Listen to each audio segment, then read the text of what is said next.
My name is Fatima. I come from an Islamic background. My household was very religious and strict. One day, my friend invited me to a church. I heard the Muslim call for prayers outside and became weary of being in a Christian place. I was standing there, feeling very confused, and I asked myself, am I wrong to be here? Later that day, I prayed the way we Muslims pray, but I didn't feel relieved. At that time, I was very depressed, and I was at the verge of a nervous breakdown. I started to cry, and I told God, if you really exist, whether you are the one that is in the Bible or the one that is in the Quran, show me the way. God heard that prayer, and He responded. I fell asleep, and I dreamt that I was at a church I'd never seen before. I didn't know how to pray, so I opened the Old Testament and started to read. And then I felt a slight change in my life, but it wasn't a change I needed.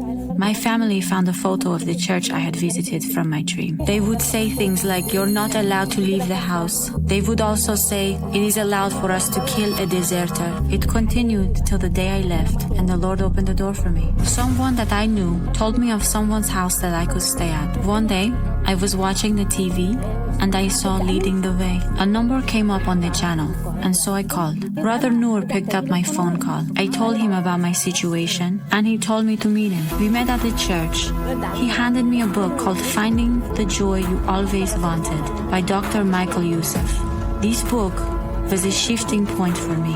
I didn't know what it meant to give my life to Christ. Brother Noor prayed with me, and then he asked me, are you going to give your life to Jesus Christ? And I said yes. I really felt the presence of the Lord inside of me. I started going to the church that He introduced me to, and were able to find someone to follow up with me. Every time I felt sad or I had a problem, I would receive a message from Leading the Way saying, no, don't treat evil with evil, treat evil with good.